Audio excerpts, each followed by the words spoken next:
is a top interior defensive lineman too. I love Lee McNeil. Unfortunately, he hasn't proven that he can stay healthy when the Detroit Lions need him, and he's not as good as Jalen Carter.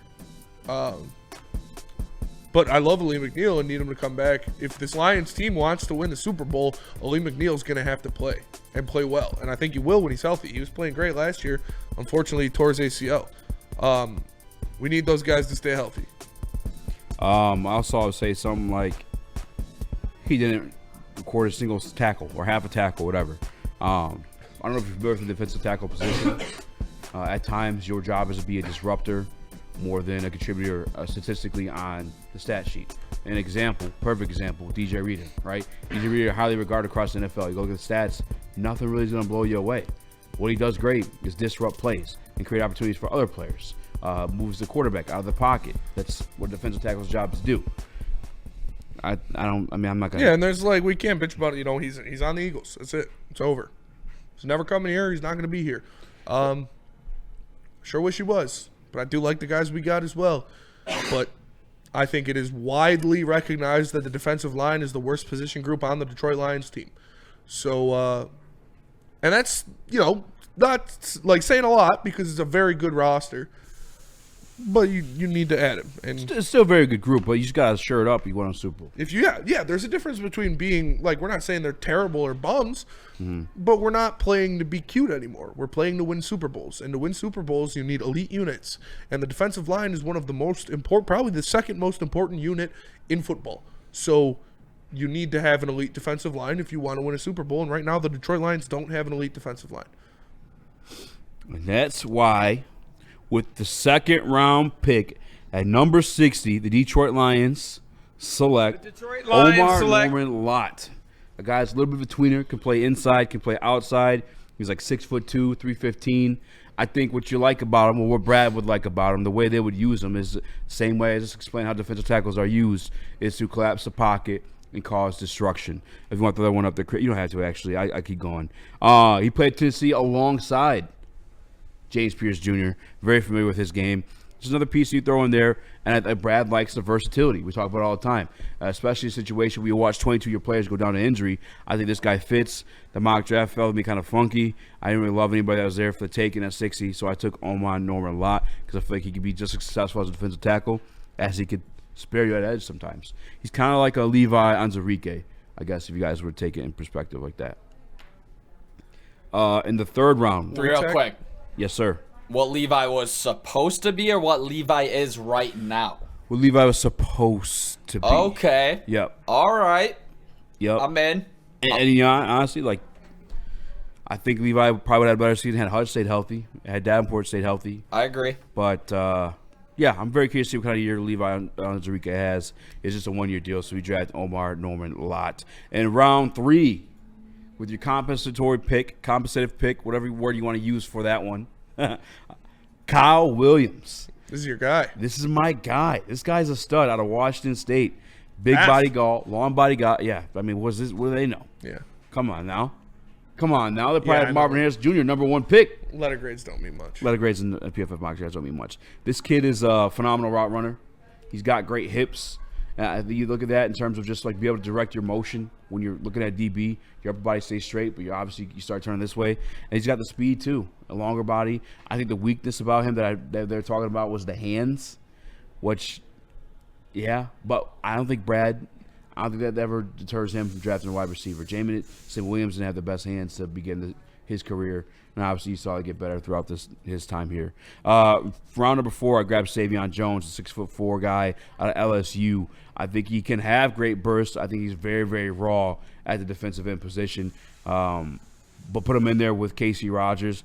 I think you grab a guy that could play alongside the defensive line with Aiden Hutchinson and the rest of the boys too. 6'4", long body. I think it screams run defender right off the rip, to be honest with you. And I think he's teaching a few pass rush moves. He's in one-on-one situations at the NFL level. You got a guy. I think these next guys following that are just gimmies. I'm in Miles Frazier, big body, 6'5" guard out of LSU, a road great of a human being. What do we do best here in Detroit? What do we like to set up the rest of the offense with? The run game. Miles Frazier can do that for you more spells. I love Miles Frazier. Yeah. I'm honestly I gotta look up why he's a round 6 guy, to be honest with you. Malachi Moore, safety out of Alabama. There are no other safeties within this depth chart right now. We currently only have our 2 guys, Brian Branch, Kirby Joseph, if I'm not mistaken. Brandon Joseph had a DUI last year. They cut him. You lost Afonso Melifonwu. Yeah, they're going to draft a safety for sure. And Brian Branch has advocated openly for this guy, Malachi Moore, already on Twitter. Let me grab him. And then round 7, I don't know if this happens. Probably doesn't happen. But how do I pass up on Kyron Lacey? Just sitting there. I can't just. They would never do that. They would never do that. But again, I don't know if they would even draft James Pierce Jr. I don't think they would either. But I'm drafting my team. I'm taking Kyron Lacey, round 7. Beat the charge. Beat the charge, allegedly. I don't think I've read anything officially yet. But if he did, trying to beat the charge. Probably a Philadelphia Eagle. Probably cashing a Super Bowl with that guy. Michigander just sent me his mock draft. We'll do your guys' mock drafts on Friday. So send them in to Real Chris Platty on Twitter. Big body bins. Or see, what is it? Platty Pods? Platty Pods. Yes. Rat Cave Pod, subscribe. Subscribe. Yes, send those in to us. DM them on Twitter, and we'll do a bunch of them on Friday. Have some drinks. Yeah. Go Read with some mock drafts. Also, $5 entry fee required. $5 entry fee if you want Chris to read you. All right, yeah. So I mean, We'll do look, it Devin during Booker's been the hot name that the Pistons have looked at to trade for. That's been the rumor for the obvious reasons we've stated before. But people have pushed back and said, we like the core. We like these guys. These guys could be better. Even Eric Vincent, I saw him put up a tweet. He said, I don't care who the player is.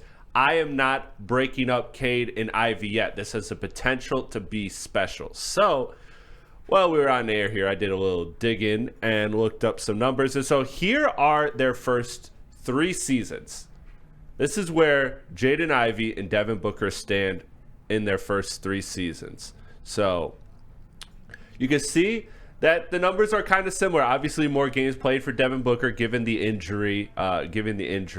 3 more points per game. Ivy had more rebounds and assists slightly, shot a slightly better field goal percentage, basically the same field goal percentage, and almost identical 3-point percentage, just 1% off. So the thing that separates this, because I've seen people post this, promote this, and be like, yeah, look how close they are. You don't break up Jaden Ivey. You don't give up Ivy plus stuff for Devin Booker.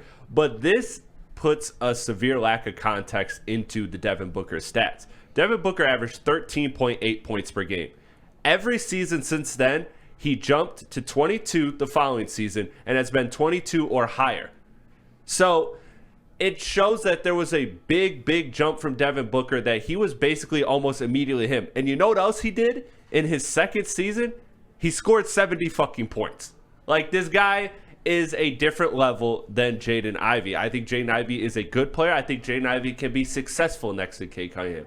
I am okay with with going forward with Ivy and Cade Cunningham, but not if that means disregarding the possibility of bringing in Devin Booker. If you can't bring him in, that's fine.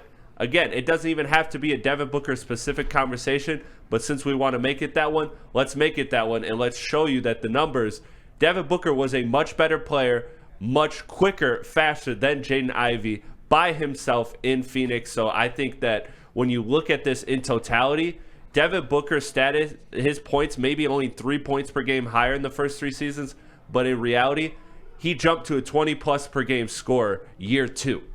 And Ivy has yet to eclipse that in 3 seasons. So Ivy is a good player, a player I'm comfortable rocking with, but stop saying this guy is going to be better than Devin Booker. I don't believe that. I don't believe that. Does anyone in the room believe that Jaden Ivey will be or can be better than Devin Booker? Can be. Maybe he can be if he was the number 1 and got his own team. He's not going to be that, though. Will he be? Probably not. I don't think so.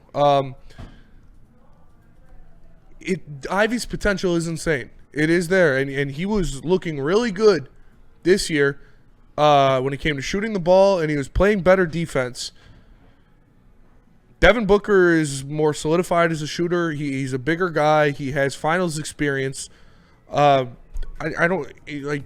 I think you're crazy to say it wouldn't be a better fit with Booker over Ivy, but people holding on to Ivy's potential, I can understand because it is there.